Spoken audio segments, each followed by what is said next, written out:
Ce n'est pas une fiction, ça m'est vraiment arrivé. Si je vous raconte tout ça, c'est pour que personne ne fasse la même erreur que moi. J'ai déménagé d'Inde vers Londres juste après mon mariage avec Karan. Mon mari vivait à Londres depuis 6 ans, dans un studio qui était absolument inhabitable pour moi. Après beaucoup de concessions, il a fini par accepter de chercher un autre endroit. Je venais de commencer à chercher un travail en tant que réceptionniste.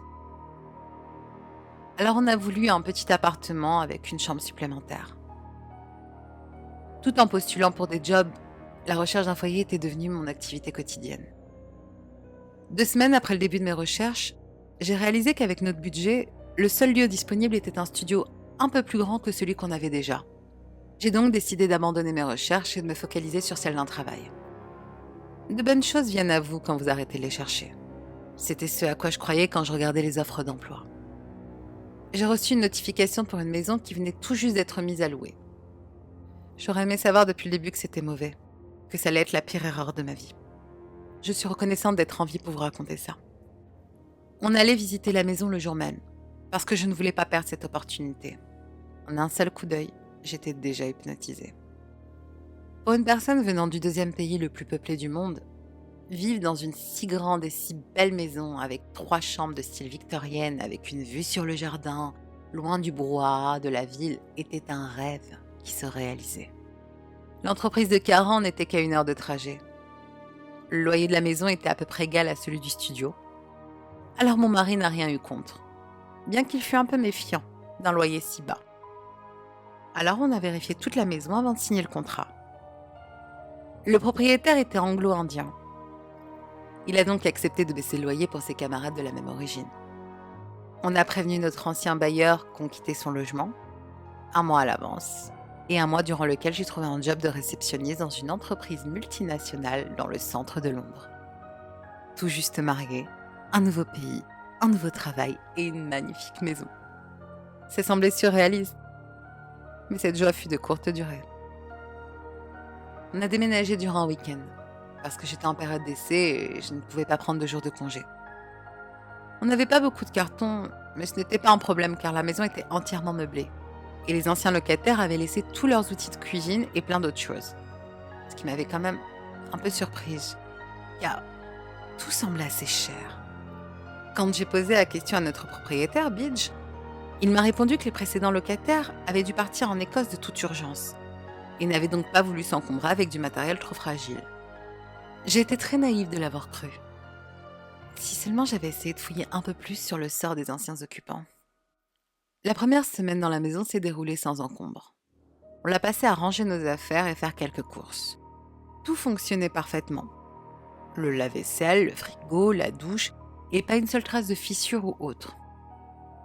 Les doutes de carence sur la maison avaient finalement disparu et il était convaincu qu'il n'y avait aucun cadavre dans le placard.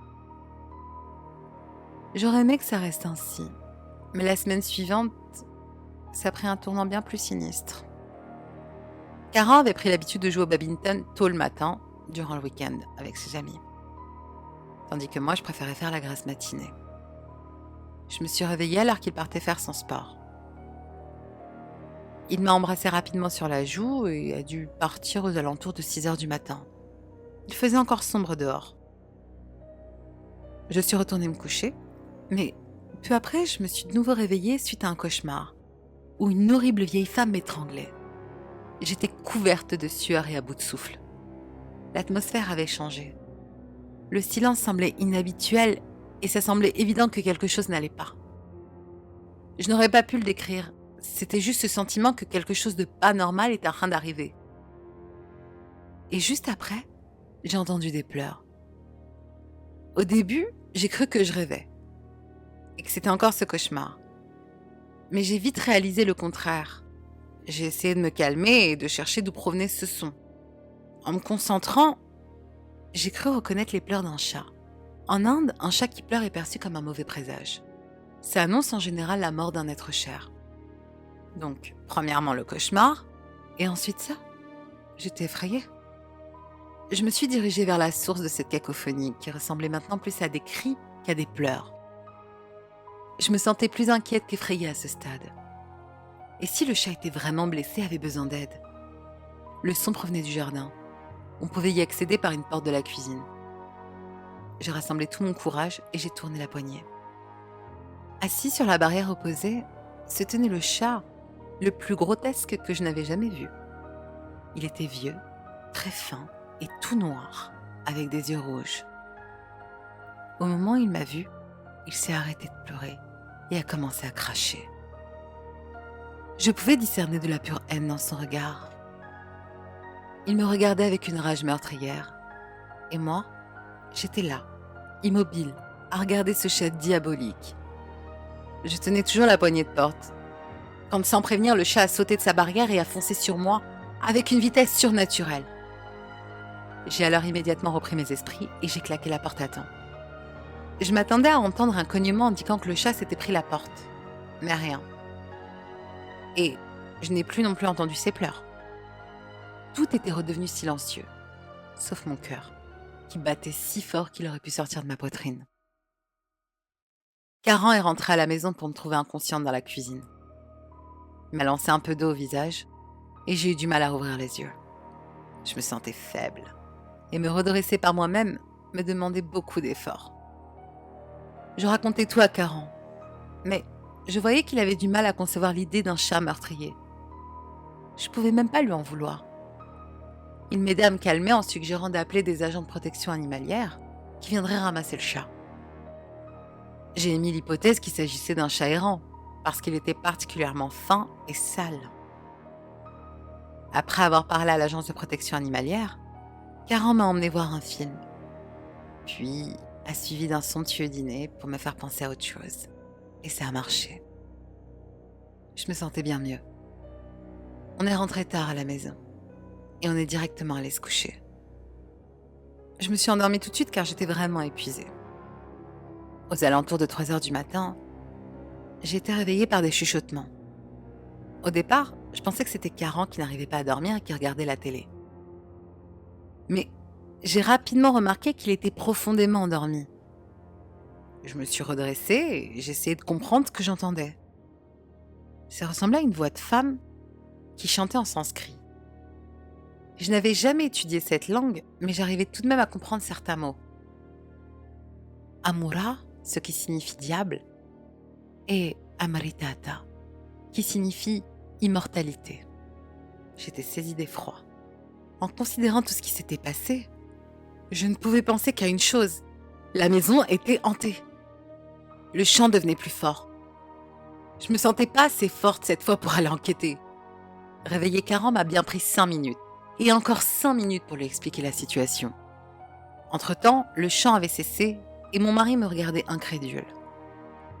J'ai immédiatement regretté de l'avoir réveillé. On venait juste de se marier et je voulais pas qu'il pense que sa femme était toquée. Avant qu'il n'ait pu prononcer un seul mot, j'ai menti en expliquant que le déménagement et mon nouveau travail devaient me perturber un peu et que j'avais juste besoin de repos. Il avait l'air convaincu. Mais moi, j'étais sûre que je n'avais rien imaginé.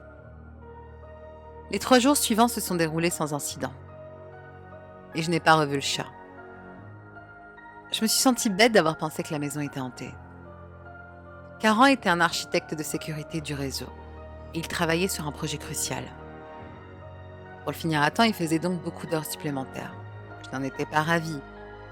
Même si rien d'étrange ne s'était déroulé, j'étais toujours perturbée.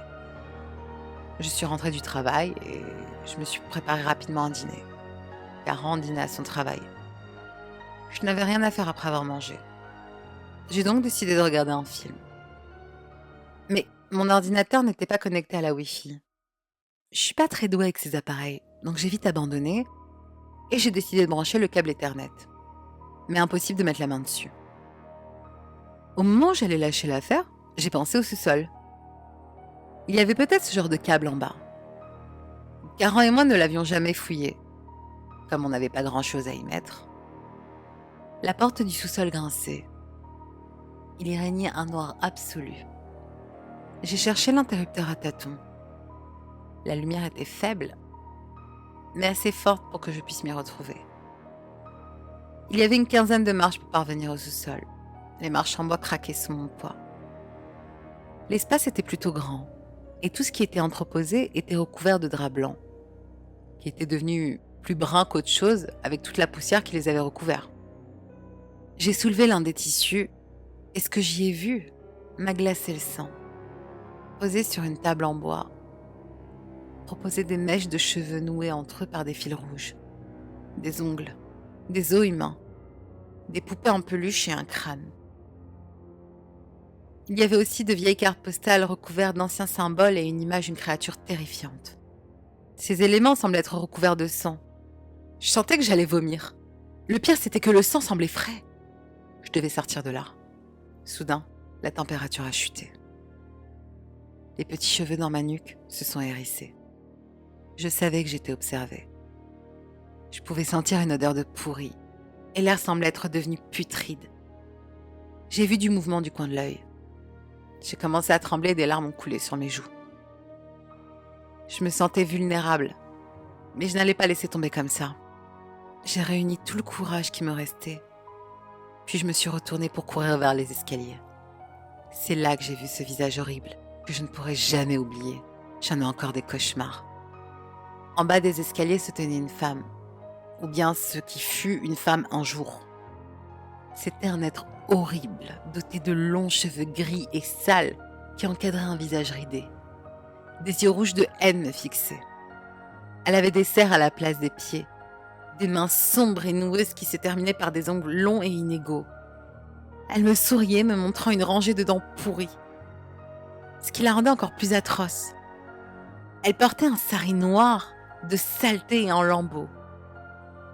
Je savais qu'elle était le chat qui avait essayé de me tuer. Elle a sifflé et a appelé mon nom. Mira. C'était comme si elle avait crié et murmuré en même temps, et mon sang s'est glacé. Je savais que je m'en sortirais pas vivante. Ça servait à rien de se battre. C'est étrange comme dans les derniers moments, toute votre vie défile devant vous. J'aurais aimé dire à Karan et à ma famille que je les aimais une dernière fois. L'horrible chose s'est de nouveau jetée sur moi. Et cette fois, il n'y avait aucune porte à claquer. Je suis tombée au sol et elle a commencé à m'étrangler en chantant quelques mantras. Je viens d'une famille très religieuse et depuis que je suis enfant, je porte une amulette autour du cou pour me protéger des esprits démoniaques. Je n'y ai jamais cru et l'ai toujours gardée cachée sous mes habits. Pendant que je me faisais étrangler, l'amulette est sortie et la femme l'a accidentellement touchée. Ses mains ont commencé à se consumer. Elle a crié, sifflé, je pouvais voir la peur dans son regard. Elle a couru vers le mur opposé et s'est volatilisée. Ça m'a bien pris 10 secondes, qui m'ont paru être une éternité, pour comprendre ce qui venait de se passer. Mais je devais sortir d'ici rapidement, par peur qu'elle ne revienne. J'ai serré l'amulette dans une main et j'ai rampé. Je ne me souviens pas de comment je suis sortie de la maison. Karan m'a avoué plus tard qu'il m'avait retrouvée dehors complètement gelée. J'ai été emmenée à l'hôpital et ça m'a pris 2 jours pour m'en remettre physiquement.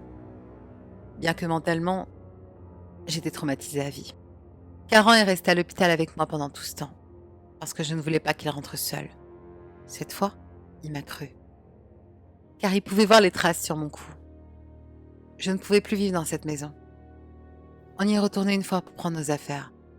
Et Karan m'avoua plus tard qu'il avait vu un chat fin et noir dans le jardin alors qu'on partait.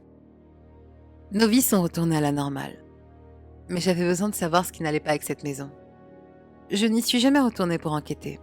Mais j'ai discuté avec des anciens occupants et j'ai trouvé de vieux articles qui m'ont révélé toute l'histoire. L'esprit qui hantait la maison était Maya. Elle était l'arrière-grand-mère de Beach et une tantrique. Elle pratiquait la sorcellerie au sous-sol et sacrifiait des animaux au nom d'Amura, afin qu'ils lui offrent l'immortalité. Mais en sacrifiant simplement des animaux, elle serait revenue sous forme animale et non humaine.